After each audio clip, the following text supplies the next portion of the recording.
Mi alma te alaba, Señor. Bueno, creo que es una bendición estar aquí porque hoy vamos a tener una linda enseñanza. Y los que no vinieron, pues se lo perdieron, pero la mayoría está aquí y me gozo de que ustedes tengan ese amor por la palabra del Señor, por el culto a Dios.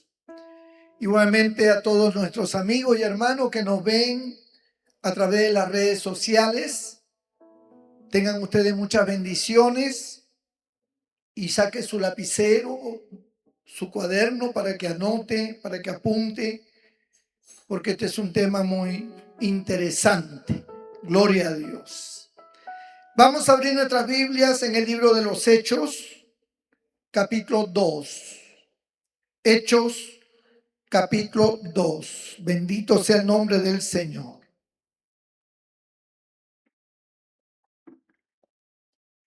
Gloria a Dios. Que no falte un gloria a Dios en su boca, hermano. Siempre suelte un gloria a Dios. Estoy seguro que si estuviera viendo el partido de fútbol estaría ya, dale, toma ya. Y acá no hay un gloria a Dios. ¿Cómo es posible eso? Vamos a leer el verso 41 en adelante con la bendición del Padre, del Hijo y del Espíritu Santo. Así que los que recibieron su palabra fueron bautizados y se añadieron aquel día como 3,000 personas. Y perseveraban en la doctrina de los apóstoles, en la comunión unos con otros, en el partimiento del pan y en las oraciones. Y sobrevino temor a toda persona, y muchas maravillas y señales eran hechas por los apóstoles.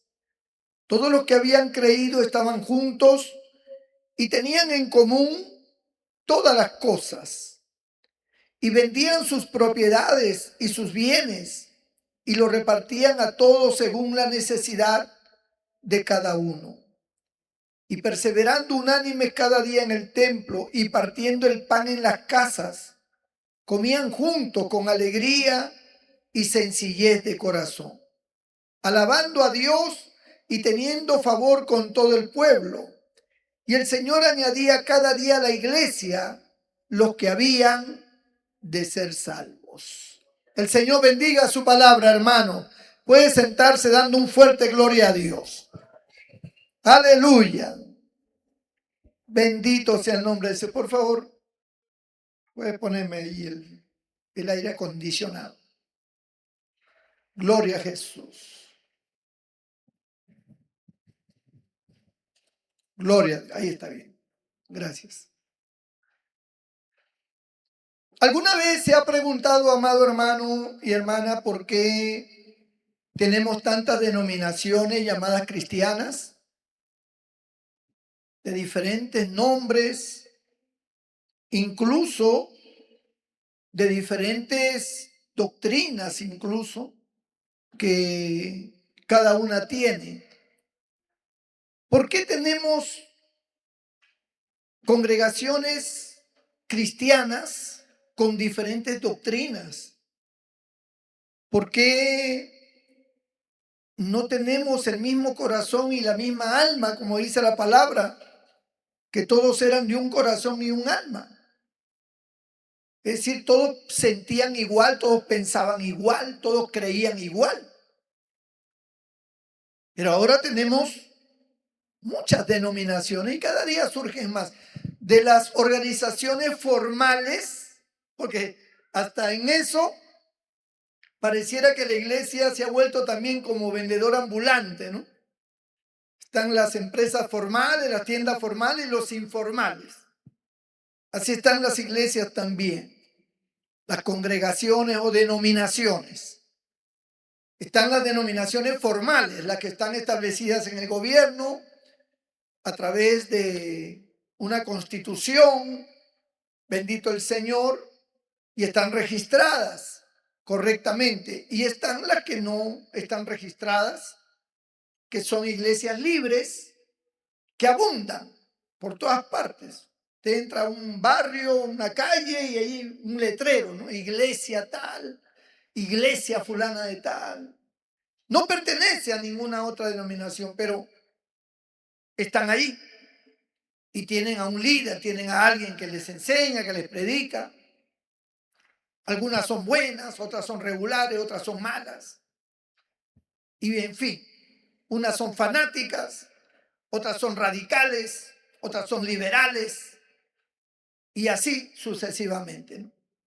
Y hay una gran diferencia en el tema de lo que es la doctrina, la palabra del Señor. Cada uno establece su propia doctrina, su forma y punto, ¿no? A tal grado de que algunas llegan a pensar que todas están mal, que los únicos que están bien son ellos.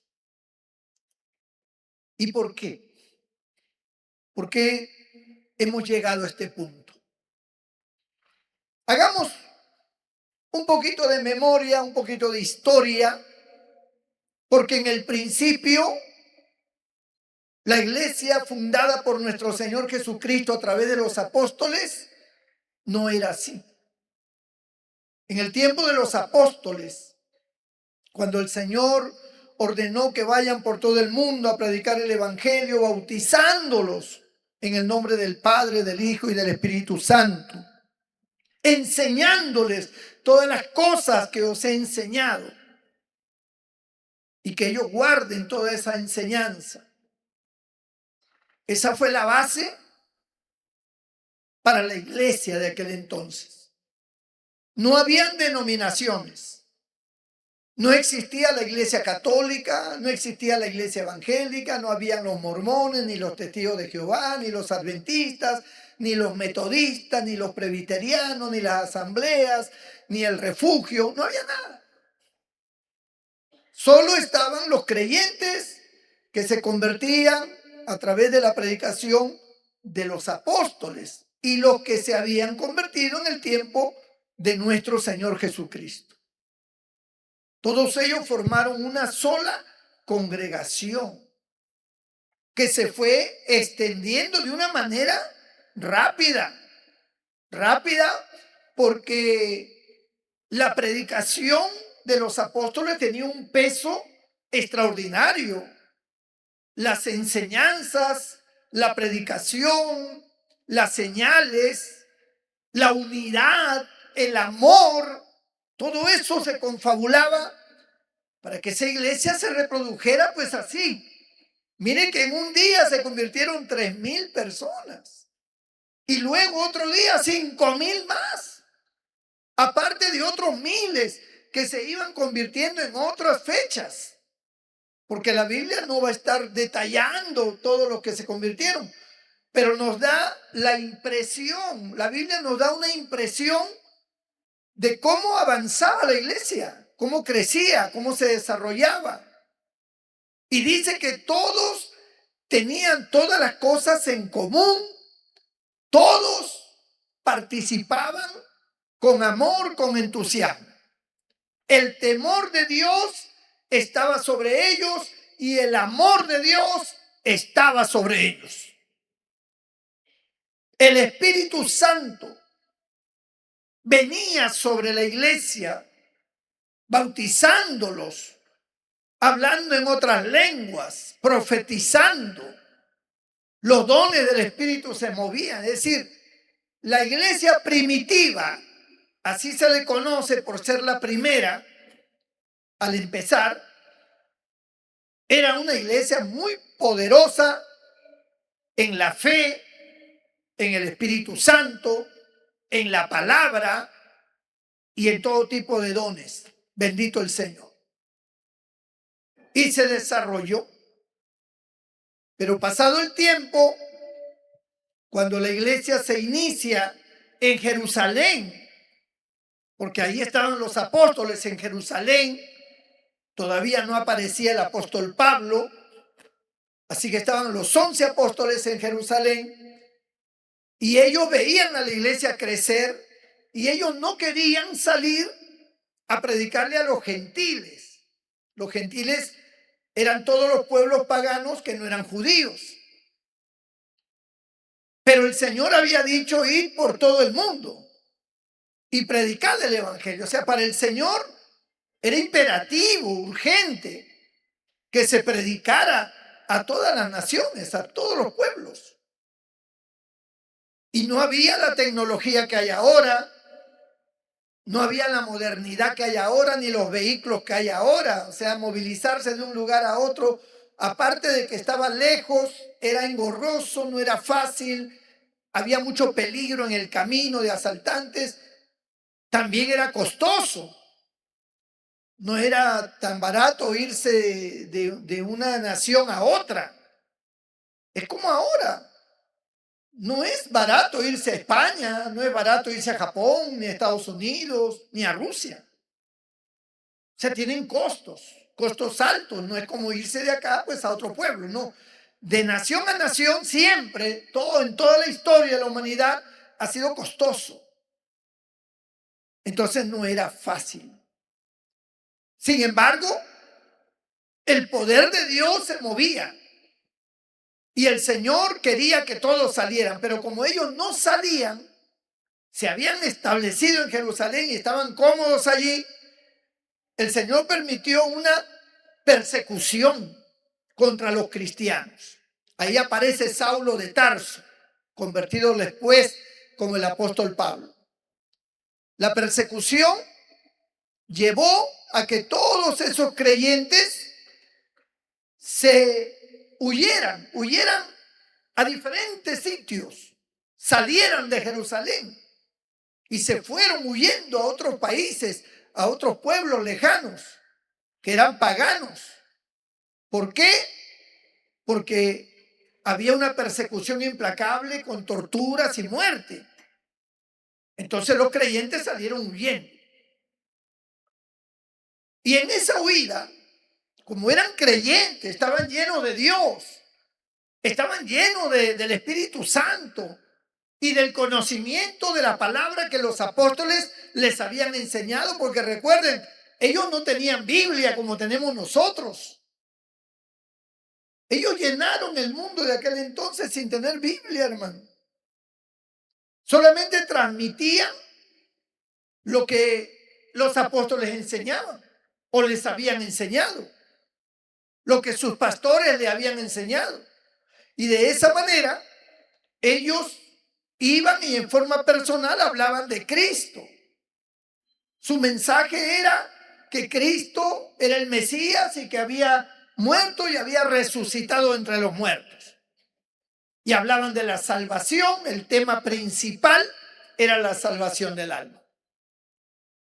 Y comenzaron a hablar a otras personas, y algunos de ellos que no eran pastores, que no eran apóstoles, como los diáconos, como Felipe, que le habló a un eunuco que estaba de camino, que era de allá de Etiopía, del África, de un lugar de Candace, de una reina de Candace. Él era como un magistrado. Y lo vio que estaba leyendo al profeta Isaías y se acercó porque el Espíritu Santo lo movió y le dijo: acércate a ese carro, a ese carruaje. Porque el propósito del Señor era salvar. No había otra cosa. Y entonces se acercó y le preguntó: ¿entiendes lo que lees? ¿Y cómo voy a entender si no hay quien me enseñe?, dijo el eunuco. Entonces él se subió al carruaje, invitado por el eunuco, y le comenzó a hablar desde los tiempos más antiguos, hasta que le habló hasta del bautismo en agua. Y justo pasaron por un lugar donde había un lago, y el eunuco le dice: aquí hay agua, ¿qué impide que yo sea bautizado? Voy a hacer un paréntesis ahí porque me interesa esa parte, se me viene a la memoria. En estos tiempos, las denominaciones cristianas plantean una serie de requisitos para el bautismo en agua. En un afán que aunque parezca bueno e ideal, no es bíblico, pero lo hacen con la finalidad de que los que se bautizan sean gente de buen testimonio, que no estén enredados en cosas de recasamientos, de divorcios o cosas por el estilo. Pero la Biblia no enseña eso, porque en todos los pasajes que nosotros vemos de gente que eran bautizados, no se ve que los apóstoles o los discípulos le impusieran algún tipo de requisitos para ser bautizados. Bastaba con que ellos creyeran en el Señor e inmediatamente los bautizaban. No era responsabilidad de los apóstoles ni de los pastores de ese tiempo si ellos se bautizaban con una condición pecaminosa o no. Ellos invitaban al arrepentimiento, ellos le daban la palabra, el mensaje de arrepentimiento. La prueba de esto es que allá en una ciudad pagana,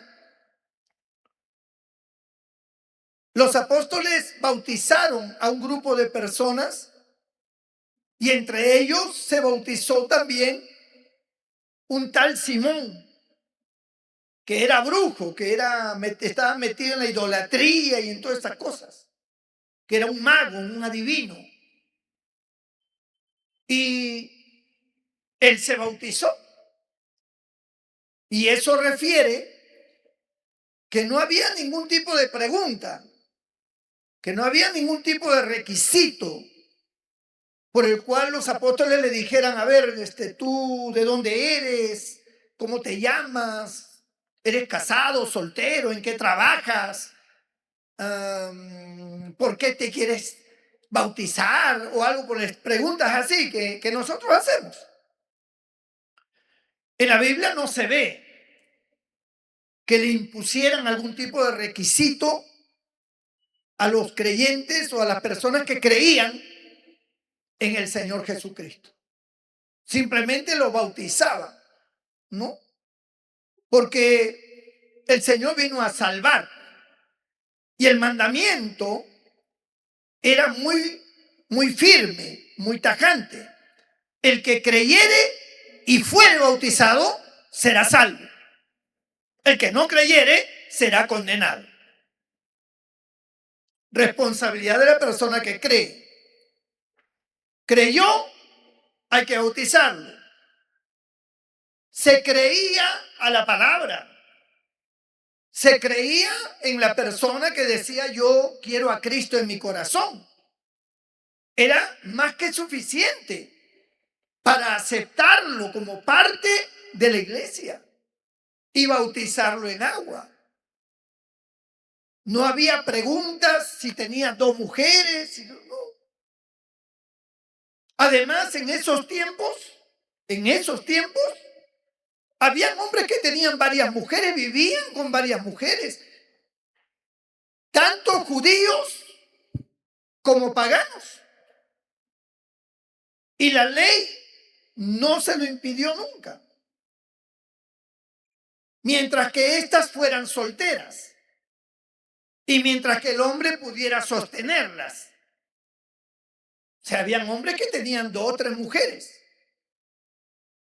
Por eso es que cuando Pablo comienza a dar los requisitos para ser pastor, uno de los requisitos era que fuera marido de una sola mujer. ¿Por qué? ¿Por qué ponen ese requisito para ser pastor? Que el pastor fuera marido de una sola mujer, que el que deseaba ser pastor, el que quería obispado, buena obra deseaba, pero tenía que ser marido de una sola mujer. Porque había gente que tenía más de una, pues. Había gente que tenía 2, 3 mujeres. Y no era pecaminoso, no era algo que se veía mal o que la ley lo condenara, no lo condenaba. Pero para ser pastor no podía ser pastor teniendo 2 mujeres o siendo casado con 2 o 3, no podía. Tenía que ser marido de una sola mujer. Entonces, la gente creía, no había ningún interrogatorio. Creía y lo bautizaban. Incluso le imponían las manos y recibían el Espíritu Santo. Recibían el Espíritu Santo. Este mago que se había convertido, infiltrado allí, le dice a Pablo, al ver que él imponía las manos y recibían el Espíritu Santo, le dice, yo también quiero ese poder, decía. Pero Pablo lo reprende. ¿Crees que el poder de Dios se compra con dinero? Entonces lo condena al hombre. Pero fue bautizado en agua. Era un creyente más. Pero era un creyente falso. Nadie estaba pensando que si era verdadero o era falso. Nadie. Creía en Cristo, lo aceptaban y lo bautizaban. Así de simple. Le imponían las manos para que recibiera el Espíritu Santo. Eso era todo. Eso pasó con el eunuco, con Felipe, que acabamos de verlo. Os acabo de mencionarlo. El eunuco, era un administrador de la reina de Candace, del África. En ningún momento Felipe le cuestiona cómo era su vida, si era casado, si no era casado, aunque él era eunuco. ¿Cómo vivía? ¿No? Aquí hay agua. ¿Qué impide que yo sea bautizado? Pregúntale a eunuco, ¿qué requisitos necesito? Le dice nada.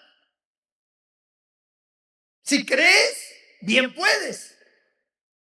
Eso era todo.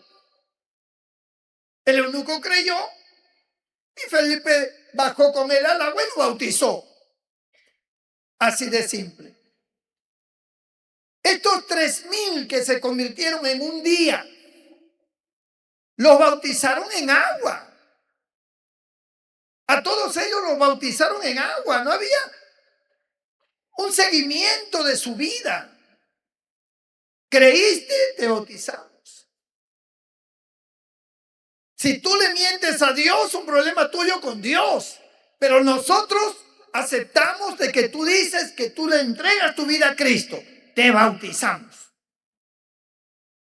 Queda bajo tu responsabilidad si eres verdadero o falso. Nuestro Señor Jesucristo llegó al pozo de Jacob y se encontró con la samaritana.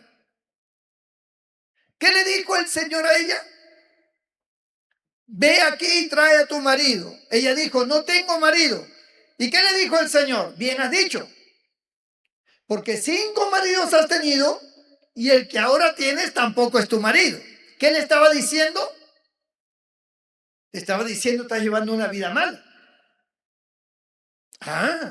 Sin embargo, en esa misma conversación, el Señor le hace un ofrecimiento a ella y le dice, si conocieras el don de Dios y quién es el que te dice dame de beber, tú me pedirías y yo te daría agua viva, le dice, para que no tengas nunca más sed. Ahí es donde ella le dice, Señor, yo quiero esa agua, porque ella pensaba que estaba hablando de una agua H2O, del líquido. Pero el Señor le estaba hablando del Espíritu Santo. Y es ahí donde dice ella, dame de esa agua para que no vuelva a tener sed ni venga a este pozo a sacar agua. Ahí donde le dice, ve y llama a tu marido. No tengo marido, pues 5 has tenido y ahora el que tienes tampoco es tu marido. Sin embargo, el Señor le ofreció vida eterna y le ofreció una manifestación gloriosa del Espíritu Santo a su vida. Si alguien viniera en este momento y yo le preguntara, a esa persona, ¿te quieres bautizar? Sí. ¿Y cuántos esposos ha tenido? 5. Y el que ahora tengo no es. ¿Qué le decimos nosotros? No puedes bautizarte. ¿Estás en adulterio o qué sé yo? ¿No? Nosotros le decimos eso. ¿Por qué le decimos eso a nosotros? Porque a nosotros se nos enseñaba siempre que para poder bautizarse en agua había que estar cumpliendo con todas las normas y estando totalmente libre de pecado. Muy bien. El tema es que cuando la iglesia primitiva predicaba y la gente se convertía, dice, por ejemplo, en el Evangelio, que cuando Juan bautizaba en el mar, dice que la gente venía confesando sus pecados. Y ellos confesando sus pecados eran bautizados en agua. Ellos confesaban sus pecados. Y se supone que al confesar sus pecados, Dios le perdonaba todos sus pecados. Y por eso quedaban aptos para el bautismo. Pero nosotros no lo vemos así. Nosotros lo vemos como que primero tiene que arreglar todo. Y después que arregle todo, lo bautizamos. Porque lo consideramos que está en pecado. Pero cuando uno viene a Cristo, el Señor nos limpia de todo pecado. Sí, pastor, pero usted no puede confundir que el Señor lo limpia de todo pecado cuando está viviendo de repente con alguien que tiene su mujer o alguien que tiene su esposa. Tiene que arreglar su vida, pero ese es un asunto que lo tiene que arreglar, pero no es un impedimento para ser perdonado. Nadie tiene un impedimento para ser perdonado de sus pecados. El que está perdonado de sus pecados está apto para el reino de los cielos. Si está apto para el reino de los cielos, está apto para cualquier acción dentro de la iglesia. ¿O no es así? Lo repito. Usted tiene un compromiso. Usted viene del mundo como un hombre casado, divorciado, que se divorció para casarse con usted, o está usted en concubinato, todavía no se casa, o el hombre todavía no deja a su mujer, la mujer no deja al marido y están amantes. Y en cualquier condición que usted tenga, sea usted un asesino, un drogadicto, una prostituta, un hombre en homosexualidad, una mujer igual, lesbiana, un ladrón, un estafador.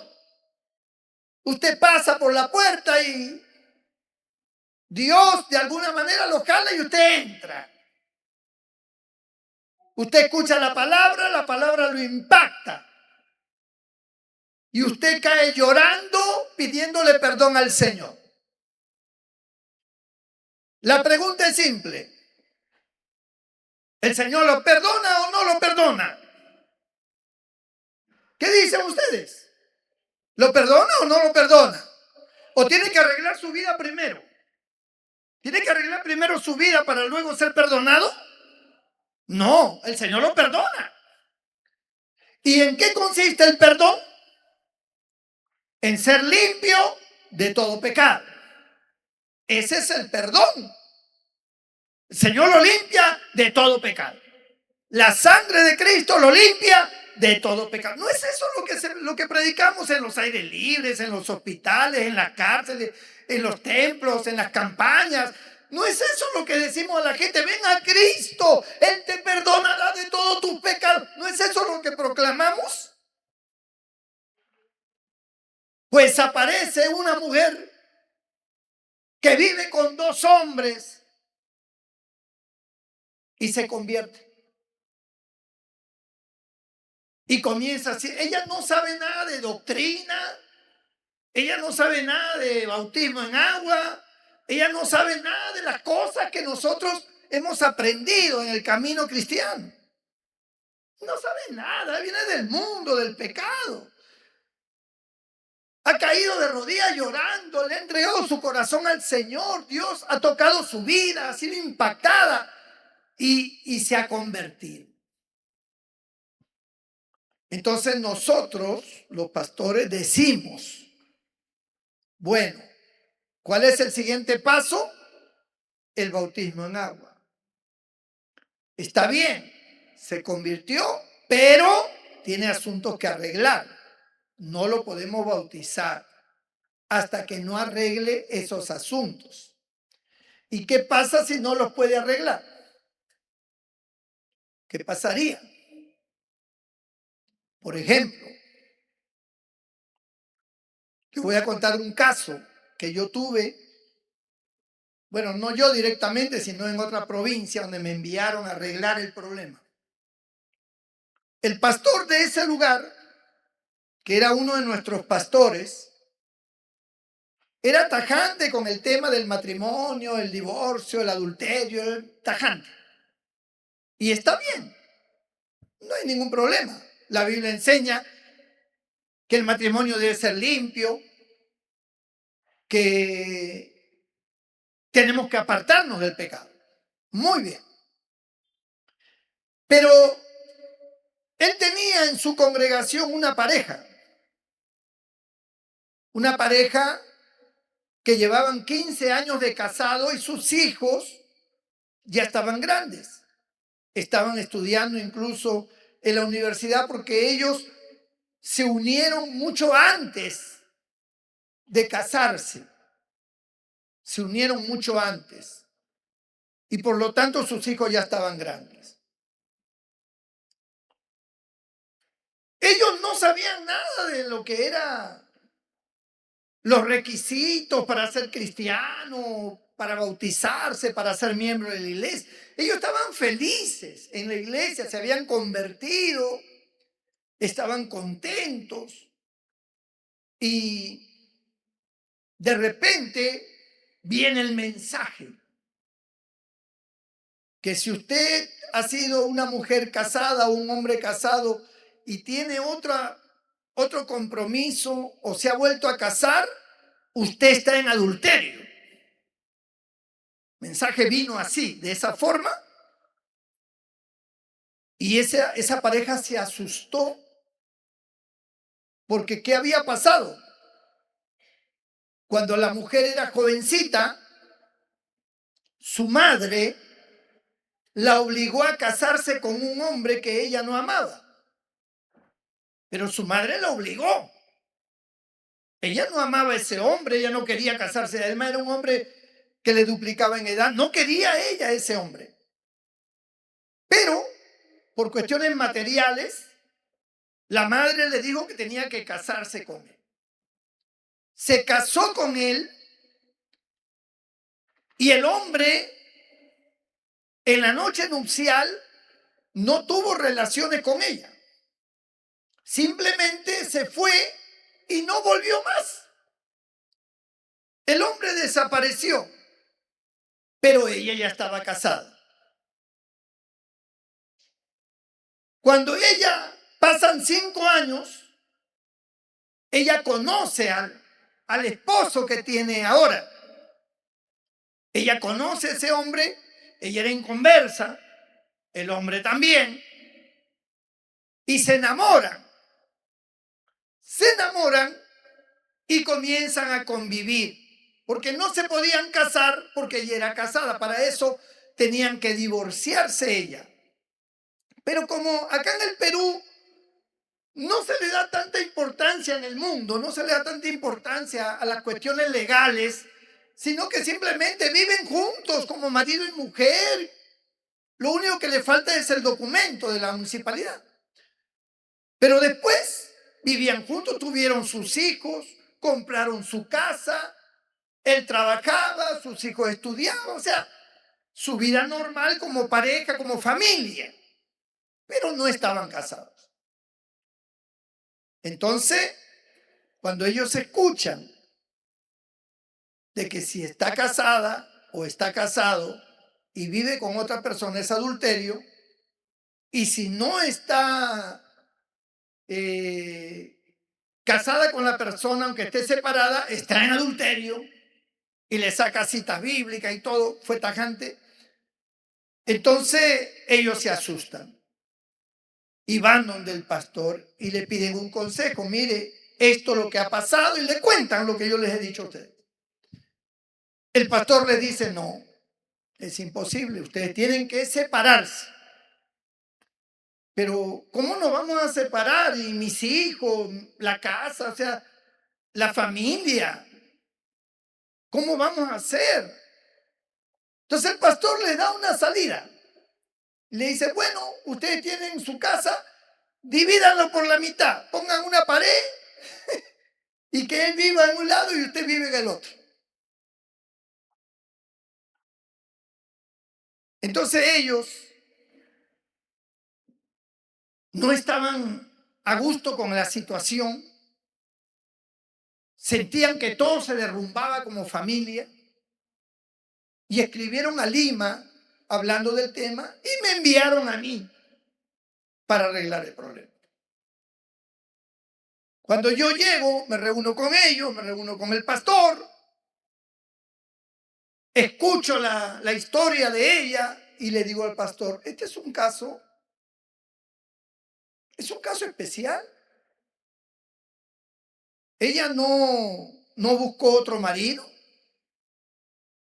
Ella fue víctima de una circunstancia de su madre que la obligó a casarse. El hombre no la tocó, el hombre desapareció. Simplemente que se divorcie y que se case con su actual marido que tiene. Y normal. Y bautízalos en agua. El hombre dijo que no. El pastor dijo, no, yo no puedo hacer eso. La Biblia dice, la Biblia dice. La Biblia también dice, amado hermano, que si tu ojo te es ocasión de caer, sácatelo. ¿Cuántos aquí deberían sacarse el ojo? Estaríamos ciegos todos, ¿no? Porque la Biblia lo dice. Si tu ojo te es ocasión de caer, sácatelo. Si tu mano te es ocasión de caer, córtatela. ¿Por qué no te la has cortado? Si la Biblia dice. La Biblia dice muchas cosas, pero hay que entender el contexto, hay que entender las circunstancias, hay que entender el fondo del asunto, porque no todos los casos son iguales. No es lo mismo de un hombre que abandona a su mujer y va en busca de otra mujer. Es un caso totalmente diferente. El tema es que el pastor se negó y dijo que no, y como era el pastor allí, y ellos eran pues sus miembros de la iglesia o sus creyentes, a mí me daba lástima por ellos, porque todo su hogar se desbarataba. Yo le decía, el remedio va a ser peor que la enfermedad. ¿Cómo tú vas a destruir una familia? Sus hijos aman a su papá, a su mamá. ¿Cómo tú los vas a separar, dividir? O sea, el evangelio, ¿cómo va a traer trastorno? El evangelio une, salva, no destruye. No lo entendió. Y se separó. Se fue. Se fue con la congregación, hizo su propia congregación con su propia doctrina. Y esa familia al final no sé en qué quedó. Traigo esto a colación porque somos nosotros, los pastores, los que imponemos reglas y formas de acuerdo a nuestro criterio y de acuerdo a como nosotros consideramos las escrituras. Por eso que existen muchas denominaciones con diferentes puntos de vista y con diferentes tipos de doctrina. Pero Cuando el Señor le ofreció a la samaritana darle el agua viva,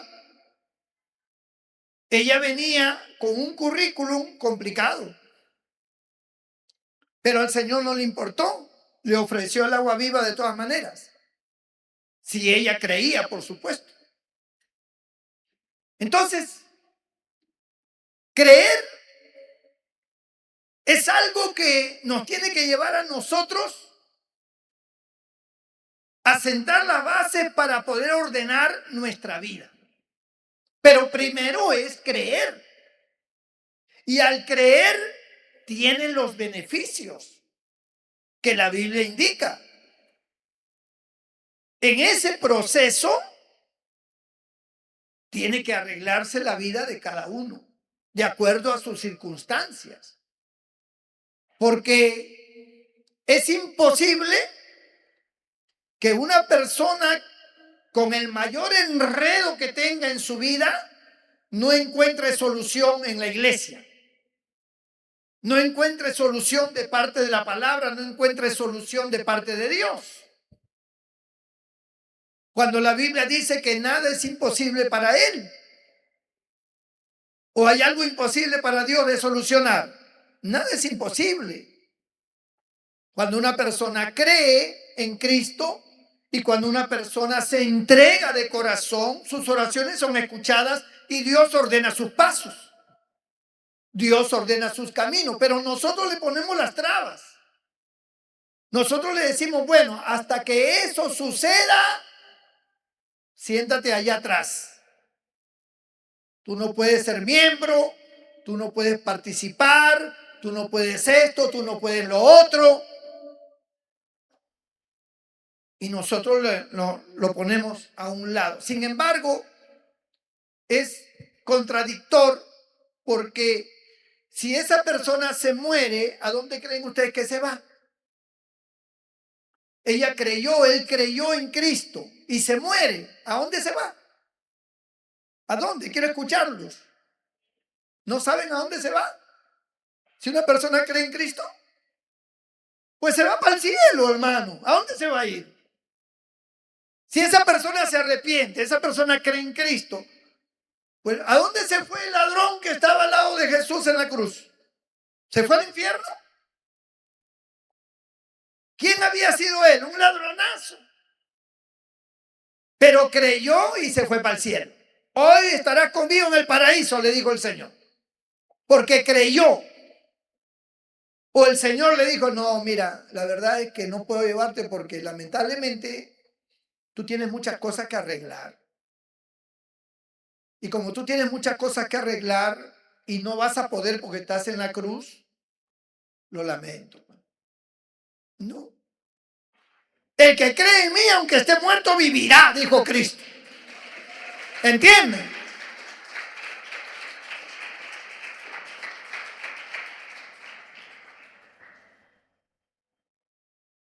¿Y eso qué significa, pastor? Que vamos a tener gente que están en una situación complicada, pero no son todos. Son casos excepcionales. Y esos casos, pues los tienen que arreglar. Miren, ustedes, por ejemplo, no tienen tal vez ese problema de que ustedes vienen recasados o algo. La mayoría está bien en ese aspecto. Pero sin embargo, ustedes tienen otras cosas que no han arreglado con Dios. Hay pecados que ustedes no han arreglado con Dios.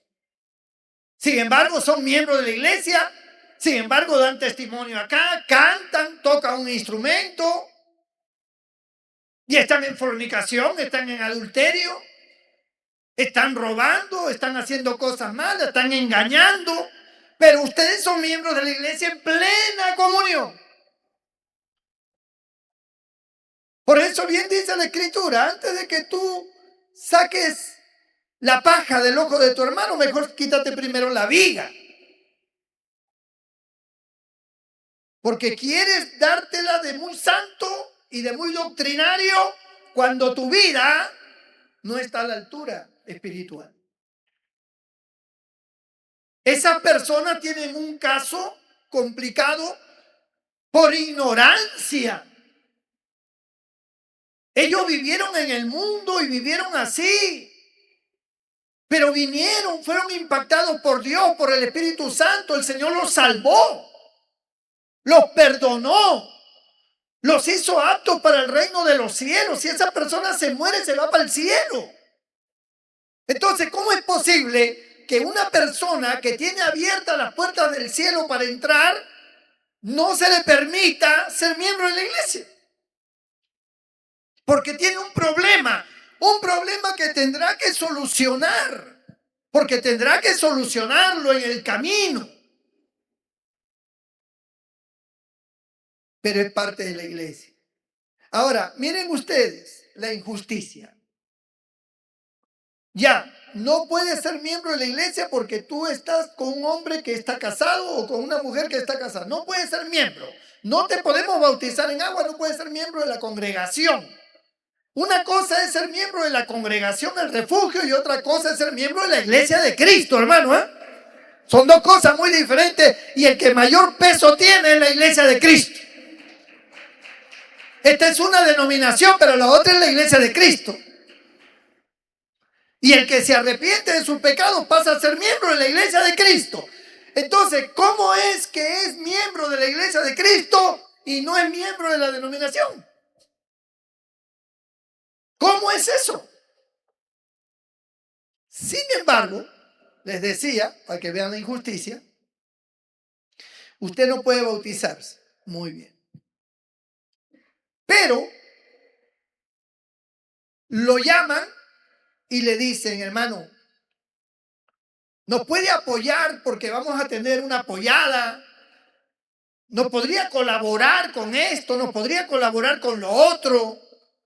¿Podría usted trabajar, hermano? Entonces, si le aceptan su trabajo, si le aceptan sus diezmos, si le aceptan sus ofrendas, si le aceptan todo el esfuerzo que hace en beneficio de la obra, pero no lo quieren bautizar.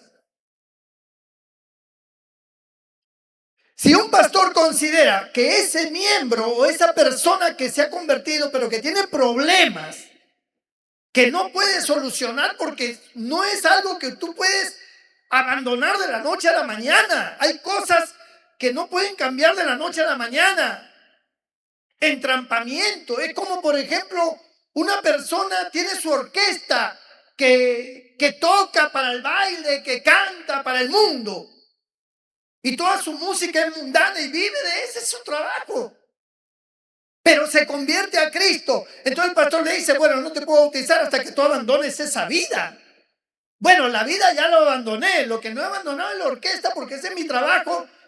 Pero requiere tiempo, pues, para que pueda solucionarlo. Porque el hombre está convertido y el que está convertido va a hacer lo imposible por arreglar las cosas. Pero no lo puedes limitar. Ah, bueno, entonces hay que esperar hasta que lo arregles. Cuando tú arregles y dejes esto, ya vienes a hacer. De hecho, nadie está queriendo fomentar que los hermanos vivan ese trabajo o vivan en ese trabajo, vivan esa vida. Por supuesto que no, pero la persona que se convierte es la persona que decide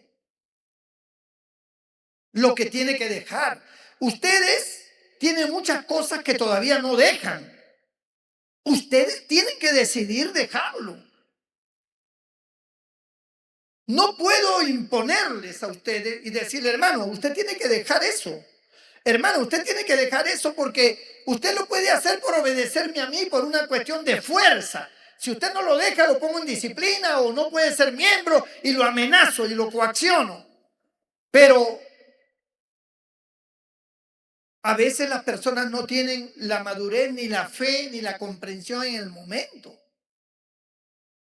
Sus circunstancias no les permiten tomar acción en el momento.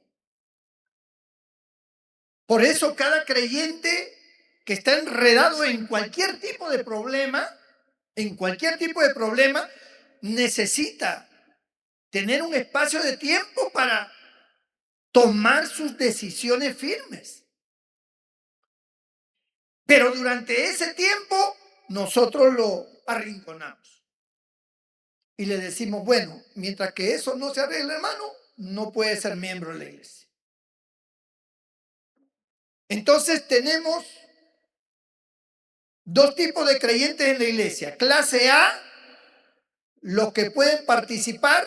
Clase B, los que no pueden participar porque tienen algunos problemas. Pero tanto el uno como el otro han creído en Cristo y han sido perdonados y lavados por la sangre de Cristo, y ambos tienen entrada al reino de los cielos. ¿Cómo es que bautizas a uno y al otro no? Dice, pastor, pero ese es darle rienda suelta pues a que la gente vive en el pecado. No, estoy hablando no del que quiere vivir en el pecado. Ninguna de esas personas que estoy mencionando quieren vivir en el pecado. Lo que quieren es solucionar su problema, pero requieren de tiempo porque no se puede hacer de un día a otro. Quiero que lo entiendas. No es que yo diga, ya todo lo si este es el pecado, bautízate, no hay problema. No, estoy hablando de circunstancias de las cuales requieren tiempo para que puedan organizar una solución, pedir a Dios sabiduría, tomar una decisión. Es muy diferente, hermano. Para nosotros es fácil decir, bueno, yo no estoy de acuerdo, pastor. Aquí el que viene recasado, divorciado, no se debe bautizar porque la Biblia dice que el que está casado no se puede volver a casar. Pero ¿qué sabía esa persona? Tú lo sabes porque conoces la Biblia, pero esa persona no sabía nada de la Biblia. Esa persona era ignorante de la palabra, en el mundo se volvió a casar. ¿Vas a mandar a separar a todo el que viene recasado poniéndole la palabra de Dios, y vas a mandarlo a separar y que se destruya su familia, separarlo de sus hijos, arruinar todo su hogar? Porque no tienes capacidad de entender la ubicación de la palabra para cada caso. Eso lo hace un novato, eso lo hace uno que no tiene entendimiento de las escrituras o que no tiene la capacidad de poder analizar las cosas, porque no es pastor. Pero el que es pastor, el pastor tiene que analizar los pros y los contras. Y tiene que entender que hay gente sincera, que hay gente que se ha entregado de verdad, que hay gente que ama a Dios, que llora, que anhela poder cantar un coro, que anhela poder ser parte, que anhela estar dentro de la iglesia como miembro y se esfuerza y son los más colaboradores y son los que están ahí siempre, ayudando, trabajando, mientras que el miembro en plena comunión ni aparece, ni colabora, ni ayuda en nada. Y condena ese creyente que por desgracia se convirtió en una circunstancia adversa para él o para ella. Y como nos dijeron a nosotros siempre, no, porque eso es pecado y que no sé cuánto. Claro que es pecado, hermano, y nadie lo niega, pero esa persona se ha convertido. Está convertido y el Señor le ha perdonado y se va al cielo si se muere y tiene la bendición de Dios. Y algunos en esa condición han recibido hasta el bautismo en el Espíritu Santo. Tú no tienes esa condición y hasta ahora no recibes el bautismo en el Espíritu Santo. Esa persona sí lo recibió. Pregúntate por qué. ¿Lo ha desechado Dios? ¿Lo arrincona Dios? No. Atraparon a la mujer en el acto mismo del adulterio. ¿Cuál fue la palabra del Señor? Ni yo te condeno. Vete y no peques más. Ya. Ahora ella ya sabía que tenía que ordenar su vida. Así de simple. Eso es lo que nos ha pasado a todos nosotros. Tenemos que ordenar nuestra vida.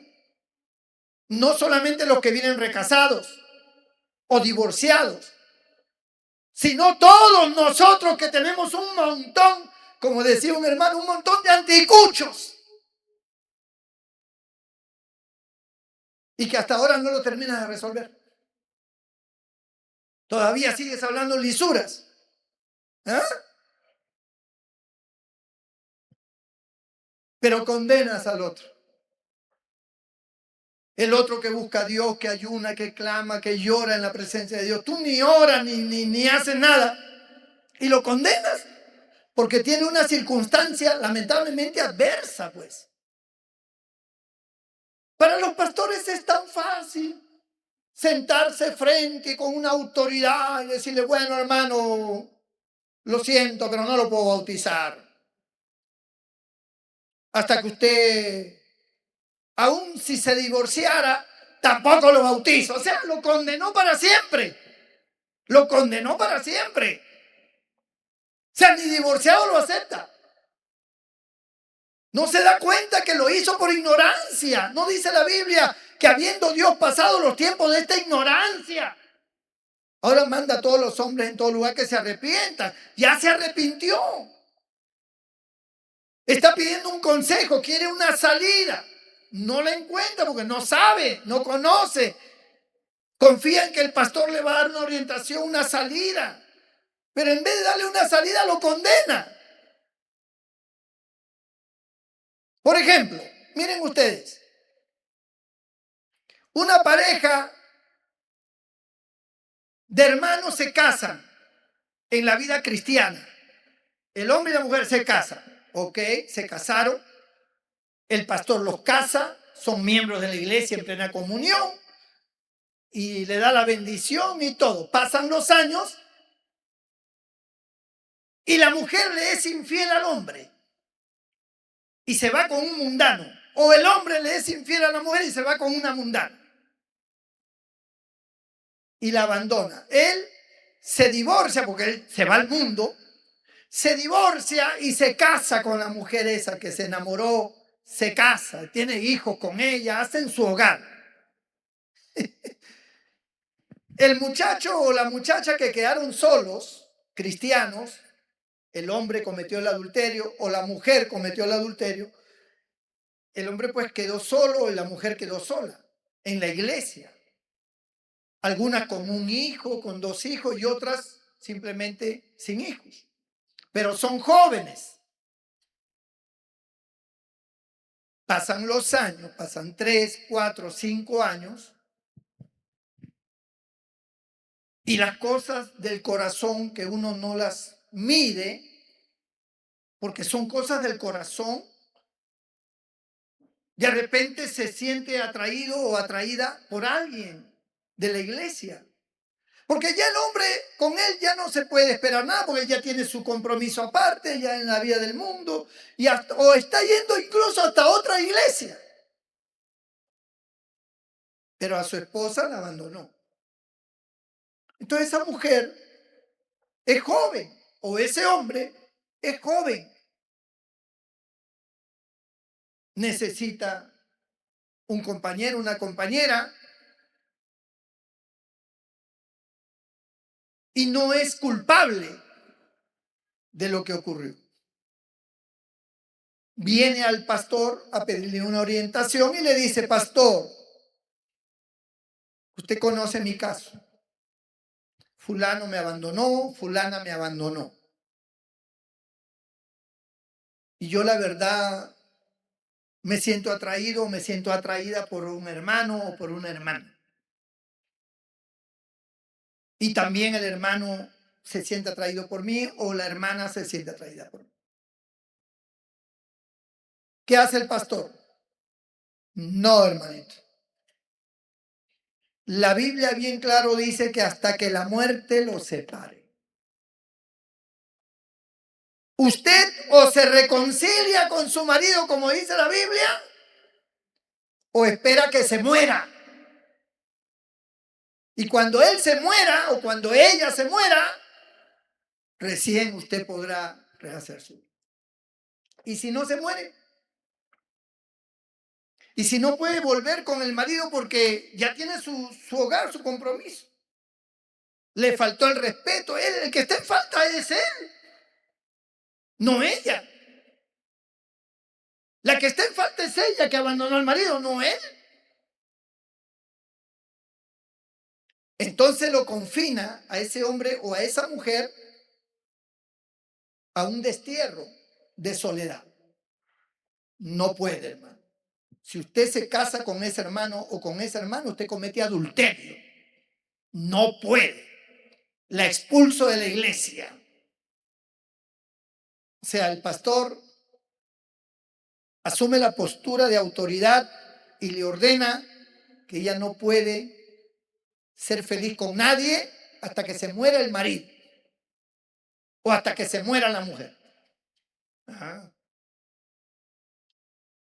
Para el pastor es tan fácil dar esa orden porque él no tiene ese problema. A él la mujer no lo dejó, ni el marido la dejó a ella. Y como no tiene ese problema, ¡ran!, actúa con autoridad. Igual son los hermanos de la iglesia. Como ellos no tienen el problema, ¡ran!, son tajantes. Y se ponen en una postura doctrinal. Porque yo conozco la palabra. Tú no conoces nada, hombre, no sabes ni dónde está tu nariz. Tú no puedes entender nada.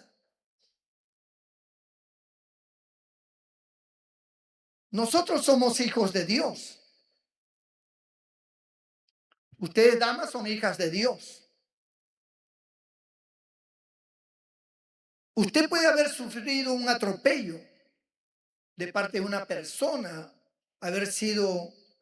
le pueden haber cometido una injusticia, le pueden haber despojado, le pueden haber traicionado.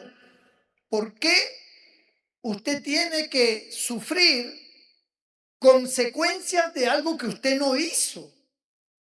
El que falló fue el otro. ¿Por qué no lo condena? El otro ya se casó, se divorció, se casó, tiene hijos y está asistiendo a otra iglesia. Y este que no pecó, no puede ni mirar a nadie.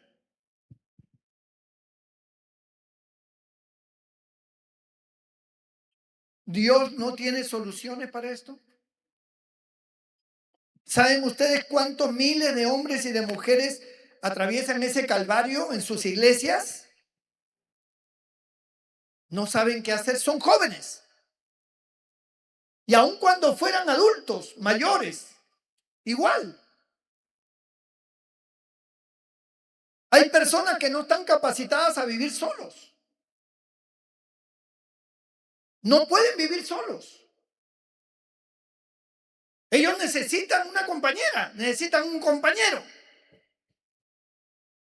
Pero están marcados por el pastor. No puedes. Y te citan textos bíblicos. Y el creyente, como no quiere perder su salvación, no quiere ofender a Dios, obedece sumisamente a la voz de su pastor. ¿Y cómo termina ese hermano y esa hermana? Desterrado a una soledad, como prisionero en una cárcel de la soledad. No tiene forma de ser feliz y de tener un hogar. No puede. Porque el pastor, de acuerdo a su concepto, le dijo: no puedes. Sin embargo, el Señor estuvo con la samaritana que había tenido 5 maridos y ahora era uno que no era su marido, y sin embargo le ofreció agua de vida eterna. Le ofreció agua viva. Y el pastor no le ofrece agua viva, lo destierra, lo condena. Algunos se han ido al mundo y en el mundo se han casado, se divorciaron, han buscado una iglesia y congregan en otra iglesia.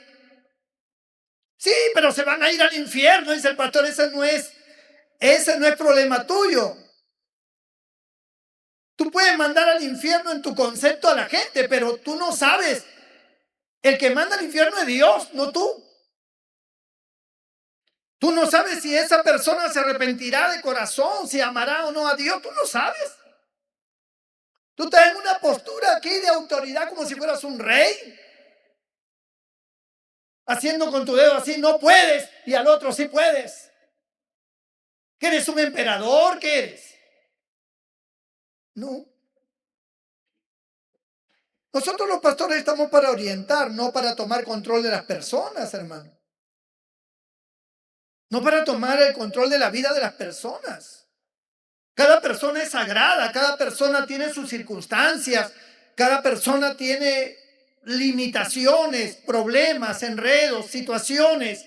Lo que tiene que hacer el pastor es ayudarlo a salir de su situación, no a condenarlo, a confiscarlo ahí en una mortandad. No puede ser pastor.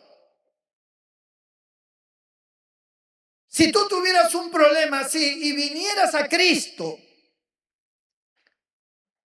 en vez de que yo esté aquí, estuviera Cristo en carne y hueso, ¿qué te diría el Señor? Si lo haces, te cae el juicio. Te expulso de la iglesia. ¿Tú crees que el Señor te diría eso? No, te da una salida. Su amor es muy grande porque cuando una persona está arrepentida, y estoy hablando de los arrepentidos, no estoy hablando del farsante, no estoy hablando de ese que quiere acomodar su vida para su propio placer, no, estoy hablando del convertido, del que quiere agradar a Dios, del que quiere hacer la voluntad de Dios, pero está en un problema y no sabe cómo resolverlo. No quiere ofender a Dios, es un creyente. Llora, clama, ayuna, busca a Dios para encontrar una salida y no sabe cómo porque no entiende, no encuentra el hilo de la madeja. No hay solución, no lo encuentra. Y va al pastor, que se supone es el hombre que tiene más conocimiento. Y el pastor, en vez de ayudarle, le empeora la cosa. Lo margina y lo condena. El otro sí puede formar un hogar y hacer su vida. Pero este que es víctima, no puede. O sea, premian al malo y al bueno lo condenan. ¿Es eso justo? No es justo. Por eso hay un montón de gente, hermano, en las congregaciones que no pueden ser bautizados. Porque el pastor ha determinado que este sí y este no. Él es el que determina quién puede y quién no puede. Pero la Biblia, en sus inicios, no le pide ningún requisito a nadie. El único requisito es que crea en el Señor Jesucristo y serás salvo tú y toda tu casa. Ese es el único requisito que la Biblia enseña. Bendito el nombre del Señor. Ahora, este tipo de problemas complejos que es materia de discusión se dan ahora, pero en el principio no era así. Los apóstoles murieron. Me voy a tomar un poquito de tiempo. ¿Están dispuestos? Los apóstoles murieron. La mayoría de ellos terriblemente. A Pablo le cortaron la cabeza, a Pedro lo crucificaron de cabeza, a Santiago lo aserraron y Juan fue el único que fue desterrado a una isla llamada Patmos. Pero al final murieron ellos. La iglesia ya estaba formada, eran miles y miles de creyentes. ¿Y qué pasó con ellos? Pues ellos tenían sus pastores. Y como ocurre siempre, cuando la iglesia crece en una nación, siempre se buscan las provincias principales y las capitales, ¿no? De los países. Hay provincias que son muy reconocidas porque hay un comercio grande.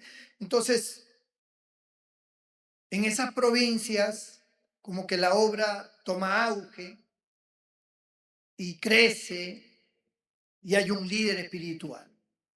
Cuando murieron los apóstoles, aparecieron lo que se le llamaba en ese tiempo los obispos.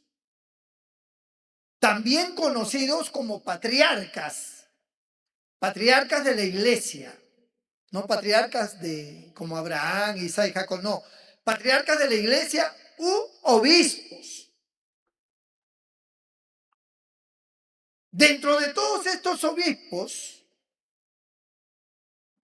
se establecieron 5 obispos principales en 5 ciudades principales: Jerusalén, Roma, Antioquía, Constantinopla y el otro era Alejandría. Estas ciudades estaban diseminadas en diferentes sectores y cada una de ellas tenía un obispo principal o un patriarca, como le llamaban también, principal. Prácticamente, después de que murieron los apóstoles, los sucesores de los apóstoles fueron estos 5 obispos o patriarcas que guiaban a toda la iglesia a nivel mundial, porque la iglesia había crecido. Habían pasado años. Cuando uno va a la historia te cuenta un suceso, el otro, pero de un suceso a otro hay un montón de años. Es como la Biblia. Por ejemplo, la Biblia te habla de un pasaje y después te habla de otro, pero de ese pasaje al otro, que parece que fuera ahí nomás, son un montón de años. Así es en la historia antigua. Entonces, estos obispos principales comenzaron a tener diferencias teológicas, doctrinales. Roma, por ejemplo, la iglesia que estaba en Roma, el obispo que estaba en Roma, el principal, comenzó a decir que el Espíritu Santo no solamente provenía del Padre, sino también del Hijo. Y esa era una enseñanza que no cayó bien ante los otros obispos.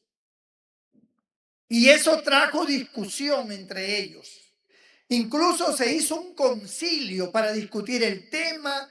La cuestión es que se armó un problemón entre ellos. El obispo de Roma, como estaba en Roma y en Roma estaba el emperador romano, era como que tenía una jerarquía política y religiosa superior a los demás. Jerusalén era el centro de los cristianos, pero ellos no tenían tanta fuerza porque en Jerusalén estaba el judaísmo, guardaban la ley. Pero los cristianos estaban en Jerusalén, pero no tenían la fuerza política que tenía el obispo de Roma. También Alejandría, por ejemplo, era una ciudad importante por sus libros, por su biblioteca especial que tenía y por su forma de ver las cosas. Se complicaron también entre ellos porque la cultura de ellos era diferente. Por ejemplo, Roma era más inclinado al tema legal. Usted sabe que de Roma nace la ley civil, la ley penal, que hasta el día de hoy todo el que estudia derecho tiene que entrar al sistema romano. Ellos eran más dados a las cuestiones de ley. Y las cuestiones de ley no tenían ningún abstracto, todo tenía que ser conforme a las pruebas, etc. Sin embargo, en las otras naciones, por ejemplo, Alejandría, Antioquía, Constantinopla, ellos tenían otra forma de ver las cosas. Ellos eran griegos y ellos eran más entregados a la filosofía, a las tradiciones, a las cosas que simple y llanamente daban que pensar. Pero Roma era más dado a la ley, más realista. Este tipo de práctica en el mundo, esas culturas, comenzaron a cambiar ciertas formas doctrinales. Ahí nace la separación entre ellos. Roma decide separarse de los otros 4 obispos y asumir el mando de la iglesia cristiana. Los otros no están de acuerdo, se dividen y cada uno toma su sitio y cada uno se apodera de un grupo de cristianos y cada uno establece su forma.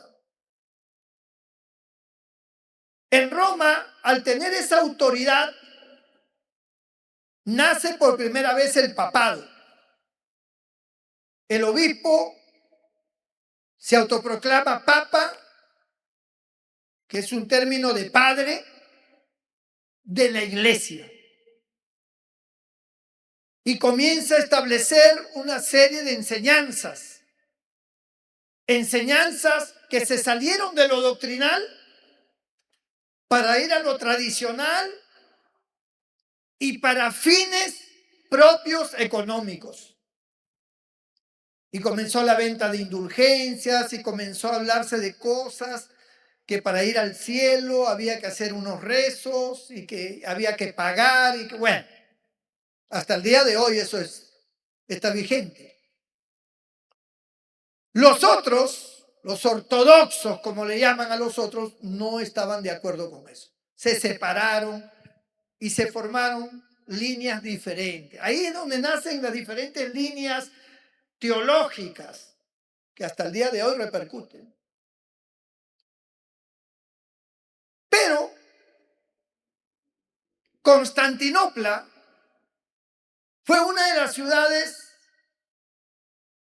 que fue la última ciudad prácticamente en establecerse con una fuerza política, porque un tal emperador llamado Constantino estableció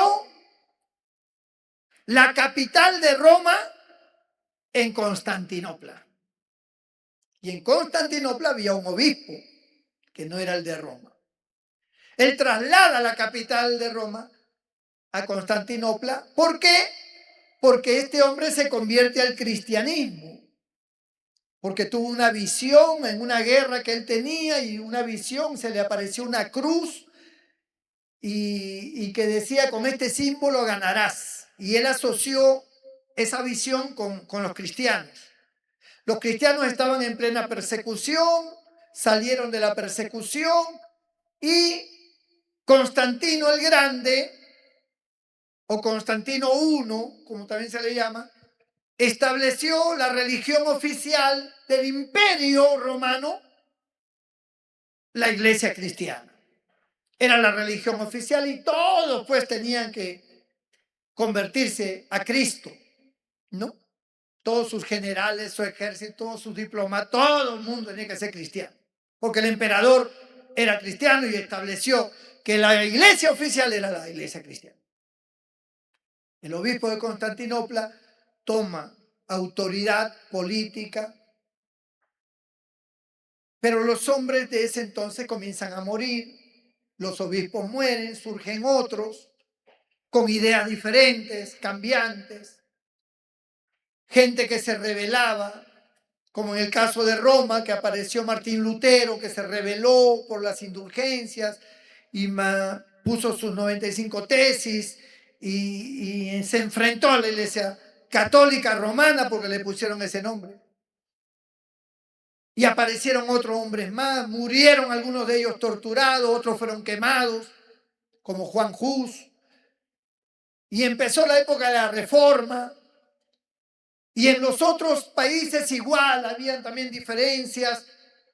Y todas esas corrientes doctrinales, toda esa mezcla de cosas, comenzaron a avanzar hacia el mundo moderno. Hasta el día de hoy. Hoy tenemos, como dije al principio, un sinfín de denominaciones. Un sinfín de denominaciones. Y cada uno tiene su forma de ver, su forma de pensar y como ellos creen. ¿Y cómo saber que nosotros estamos en el correcto? Ustedes, por ejemplo, que son de acá del refugio, ¿cómo ustedes pueden saber que están en la verdad, que el pastor Moreno le enseña la verdad, de repente el pastor Moreno está errado. ¿Cómo usted puede saber? Porque usted es una persona inteligente y de razonamiento. Y cuando usted escucha un mensaje, una enseñanza, usted tiene que analizarlo a la luz de la palabra. Porque nosotros tenemos que tomar el orden que tuvo la primera iglesia. La primera iglesia, por ejemplo, creía en el bautismo del Espíritu Santo, hablando en otra lengua. Hay un montón de iglesias que no creen en el bautismo del Espíritu Santo. Pero en la primera iglesia sí había. Y la primera iglesia es el modelo a seguir. Porque ¿cómo es que la primera iglesia va a tener una forma y ahora ya todo diferente? Entonces, ¿para qué está la palabra de Dios que nos habla de la iglesia primitiva? Tenemos que asemejarnos a la iglesia primitiva. Creemos en el bautismo del Espíritu Santo. Creemos que si un pecador se arrepiente, pertenece a la iglesia de Cristo y hay que bautizarlo en agua. No, que primero tiene que pasar la doctrina. Eso es una imposición de las congregaciones, de las denominaciones, pero eso no es lo que la Biblia enseña. La Biblia dice, el que creyere y fuere bautizado será salvo, y todos los que creían eran bautizados. Cuando usted lee el capítulo 18 del libro de los Hechos, se va a encontrar con el grupo de 12 creyentes que se habían convertido a Cristo por mano de Apolos. Y Apolo los bautizó en agua, pero no lo bautizó correctamente, porque Apolo solamente tenía el conocimiento de la doctrina de Juan, el Bautista. Cuando llegó Pablo, nos dice el capítulo ya 19 de los Hechos, dice que cuando llegó Pablo se asombró de que hubiera un grupo que hablaban de Cristo, que eran cristianos, y le preguntó, ¿en qué pues fuiste bautizados? En el bautismo de Juan. Entonces les enseña, le dice, Juan bautizó para arrepentimiento, pero ahora tienen que bautizarse correctamente. Y los bautizó nuevamente en agua. Y luego les impuso las manos y fueron llenos del Espíritu Santo. ¿Se da cuenta? Esa forma, San Pablo no dijo, bueno, vamos a esperar unos 3 meses, pasen ustedes la doctrina, o vengan a mi casa, yo les voy a enseñar, y cuando ya estén preparados los bautizo. No, enseguida los volvió a bautizar. Igual hizo Jesús nuestro Señor, aunque Él no bautizaba sino sus discípulos, dice Juan. Venían a Él y los bautizaban en agua. No había requisitos. Todos los apóstoles, los que se convertían, eran bautizados en agua. Sin mayor indagación, sin mayor requisito, sin mayor currículum. ¿Qué decimos nosotros para justificar la doctrina? Bueno, es que ahora hay tanta gente falsa, pero la gente falsa de hoy es la misma gente falsa que existió siempre. O sea, siempre existió gente falsa. Ya les dije que Simón el Mago se bautizó también falsamente. Porque siempre ha habido gente falsa. Pero a nosotros no nos compete, amado hermano, dar formas. Lo podemos hacer como lo hemos hecho. Damos un tiempo de doctrina. ¿Y para qué quiere la doctrina? Bueno, para que esté seguro de lo que creemos. Muy bien. Pero hermano, todo el que se convierte a Cristo de corazón va a venir a los cultos y va a aprender la palabra de Dios. Va a aprender la doctrina. Va a aprender la enseñanza.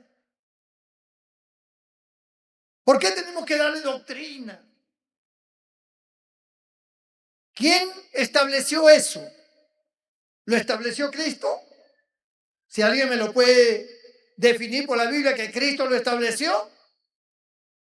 entonces tendré que aceptar que así era. Pero Cristo no lo estableció. Tampoco lo establecieron los apóstoles. Lo establecemos nosotros. Nosotros lo establecemos. ¿Quién estableció que cada denominación tenga un nombre?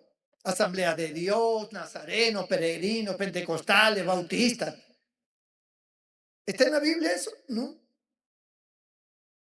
Cada denominación establece un nombre para identificarse en su línea religiosa. Pero ¿qué es lo que nosotros deseamos? ¿Qué es lo que los pastores debemos inculcar? Hacer semejantes a la iglesia primitiva. ¿Y cómo era la iglesia primitiva? Entonces nos vamos a Hechos capítulo 2 que leímos al principio. En el verso 41 dice, así que los que recibieron su palabra fueron ¿qué cosa? ¿Qué dice? ¿No tiene Biblia usted? Fueron bautizados. ¿Bautizados en qué? En agua. Así que los que recibieron su palabra fueron bautizados. Punto. Acá no hay que la doctrina, que no. Fueron bautizados. Y se añadieron aquel día como 3,000 personas. 3,000 personas fueron bautizadas ese día. Porque ese día se añadieron como 3,000 personas y tuvieron que bautizar a esos 3,000. Pero con un gozo tremendo. ¿Y qué más? Y perseveraban en la doctrina de los apóstoles, las enseñanzas, en la comunión unos con otros, la unidad, en el partimiento del pan y en las oraciones, en la Santa Cena y en las oraciones que se hacían. Y sobrevino temor a toda persona. O sea, esa iglesia era una iglesia temerosa de Dios. Temerosa de Dios. Entonces nosotros tenemos que analizar. ¿Nuestra congregación es temerosa de Dios o vive como le da la gana?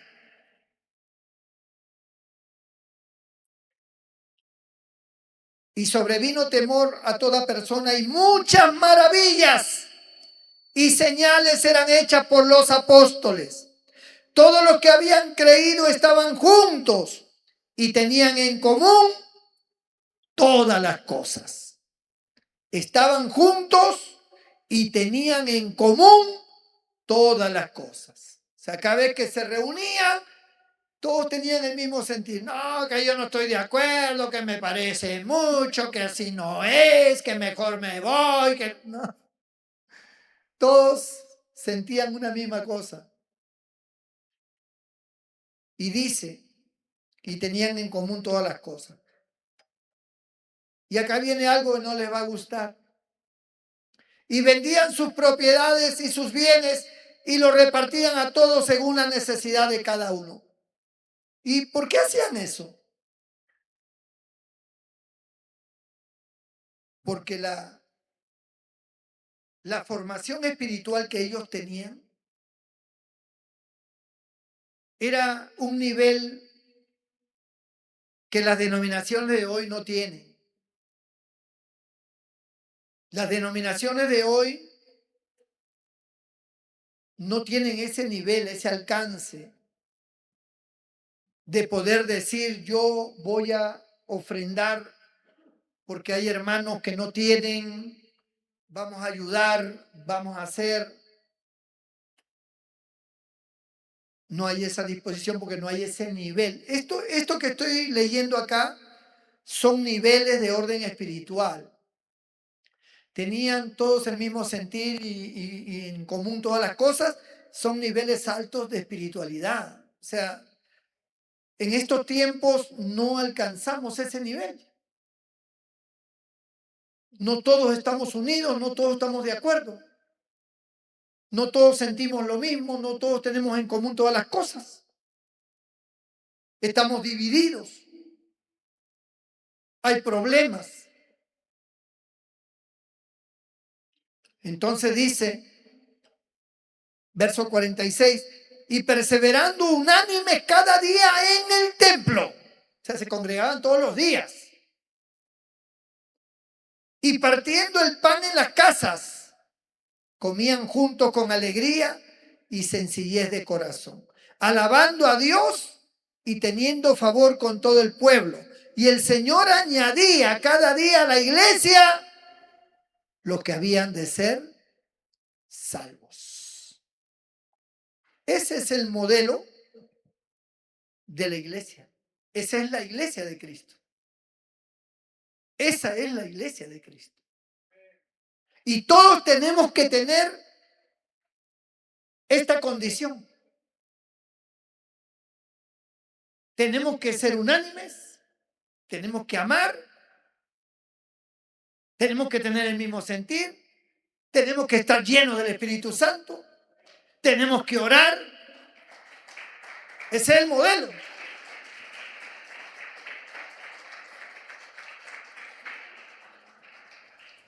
Ese modelo se ha roto por las rivalidades denominacionales, pastorales. Y las naciones en estos últimos tiempos, hermano, voy a terminar diciendo esto, que es fuerte. Las naciones en estos últimos tiempos están sufriendo ideologías contra Dios, de los cuales muchos creyentes están a favor. ¿Y sabe por qué? Por la mala condición espiritual. Porque hoy estamos asemejándonos a Sodoma y Gomorra. Hoy los pastores se están volviendo homosexuales. No solamente caen en adulterio, no solamente se han vuelto avaros, mezquinos, injustos, autoritarios, sino están cayendo en pecados horribles, hasta drogadictos. Yo veo el TikTok y me sorprendo de la condición que hay. Y yo digo, realmente, Señor, si los pastores están así o estamos así en una decadencia, pues ¿qué se puede esperar de la iglesia, de la congregación? Por eso es que cualquier persona con una ideología comunista contra Dios, le dan el voto. Facilito. No, yo siento que Dios lo ha levantado, dice. Yo digo, pero este no rebuzna de milagro. La gente, hermano, ha decaído mucho. ¿Cuál es nuestro deber? Apegarnos al modelo del libro de los Hechos. Apegarnos a la forma que tenía la iglesia en el principio. Todos, desde los pastores hasta el último creyente. Apegarnos, buscar a Dios, orar, ayunar, clamar a Dios para que Dios nos dé a nosotros esa bendición de sentir lo que sentían esta gente. De tener lo que tenía esta gente. Que no son diferentes a nosotros, son seres humanos igual que nosotros. Pero estaban convertidos. Estaban convertidos. Y cuando alguien está convertido, eso se nota, hermano, eso se huele, eso se absorbe, eso se ve. Cuando alguien está convertido, se nota. Y eso es lo que tenemos que hacer. Apegarnos al modelo. Y eso es lo que tienen que hacer todos los pastores de todas las denominaciones. Apegarnos al modelo que Cristo estableció en su iglesia primitiva. nos estamos matando unos a otros. Estamos llenos de odio unos con otros. Debemos apegarnos al modelo. Porque si no, estamos fritos, hermano. El infierno nos espera. Cristo viene por su iglesia y de hecho, si no hay una buena condición, no se va para el cielo. Tiene que haber una reflexión. Imitar. Como dijo Pablo, sed imitadores de mí como yo de Cristo. Imitar. Y para imitar hay que estar convertido. Si no, no lo puedes imitar. Inclina tu rostro, cierra tus ojos allí donde estás.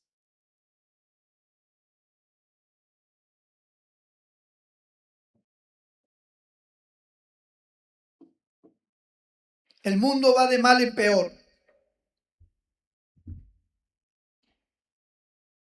Todo está de cabeza. Todo está lleno de pecado. Todo es un desastre. El Señor le cuesta trabajo encontrar a uno convertido. Le cuesta trabajo. Sus corazones no están como Dios quiere. Su iglesia adormecida, dormida, como las 5 vírgenes con sus lámparas sin aceite. Dormidos.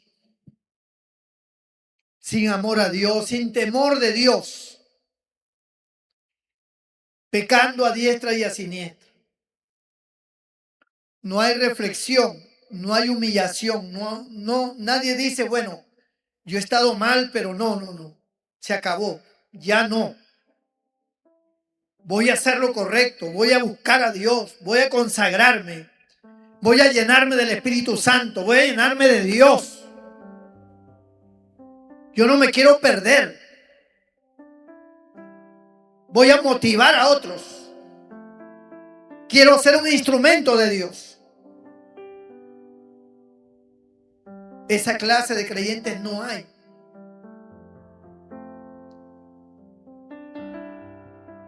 Y si lo hay, son muy pocos. Amados hermanos y hermanas, yo les ruego por las misericordias de Dios que seáis todos de un mismo sentir, que habléis todos una misma cosa, como dijo Pablo. Yo quiero orar por todos ustedes. Pónganse de pie ahí donde están. Gloria a Dios. Y deja de pecar. Porque el pecado te trae maldición. Es fácil tener relaciones sexuales, vivir como mundano. Eso es fácil. Lo puedes hacer en oculta, lo puedes vivir como te dé la gana, pero Dios te ve. Dios nos ve a todos. A Él no le vas a poder engañar jamás. Lo único que acarreas para tu vida es maldición, porque eso te va a traer consecuencias. Consecuencias, desastre, ruina para tu vida, para tu futuro. El diablo se va a apoderar de ti y no vas a poder escapar de sus garras. Abandona el pecado. Acércate al Señor. Padre, en el nombre de Jesús, que tu palabra traiga reflexión esta noche a cada una de nuestras vidas. Todo lo que hacemos delante de tus ojos, tú lo ves. Y toda nuestra vida está descubierta ante ti. Aquí hay vidas que a lo mejor no están viviendo como realmente tú quieres. En sus escondites, en sus formas de vida, solo abunda y sobreabunda el pecado. Pero tú eres nuestro Dios que todo lo ves, que todo lo sabes, que todo lo conoces. Tú no puedes ser burlado. Lo que el hombre siembra va a cosechar. Extiende tu mano sobre todo aquel que en esta noche reflexiona, sobre todo aquel que dice: no voy a pecar más, no voy a hacer lo malo, voy a buscar a Dios, voy a pedirle perdón a Dios, voy a pedirle a Dios que ordene mis caminos, que me dé fuerzas, que me perdone, que me santifique, que limpie mi corazón, mi mente, mi cuerpo, que haga de mí una nueva criatura, que me haga un buen creyente, que me haga un instrumento de Él. Voy a romper con el pecado, voy a romper con la obra diabólica, voy a romper con el mundo, con la maldad. Y voy a ser un servidor de Dios, de Cristo. Voy a ser un instrumento en su iglesia, voy a ayudar, voy a cooperar, voy a ser parte de la visión, del trabajo, de todo lo que Dios quiera y donde quiera ponerme. Yo seré para Él y Él para mí, y haré todo lo que Él me indique. Si tú lo haces, hermano y hermana, Dios te bendecirá y te perdonará. Señor, tú conoces los corazones. Perdona a aquel que se arrepiente de corazón. Perdona y limpia a aquel que se humilla, Señor. Santifica su vida, Padre. Santifica su alma. Y si alguno está enfermo, sánalo. Libértalo de sus dolencias y de sus males. En el nombre de Jesús, nuestro Señor. Amén y amén. Levante sus manos al cielo, hermano. Levántelas. Y dele gloria a Dios. Y dígale: Señor, gracias. Gracias por tu palabra. Gracias, Señor, por darme la oportunidad. Yo no quiero ser parte de la corrupción y del pecado. Yo quiero ser tuyo. Yo quiero vivir para ti. Bendíceme, lléname con tu Espíritu Santo. Santifícame, Señor. Aquí está mi vida para ti, Señor. Gracias, Cristo. Gracias, Cristo. Dios les bendiga, mis amados hermanos y hermanas. Damos gloria y honra a nuestro Dios. Nos vemos, Dios mediante, el día jueves. Amén.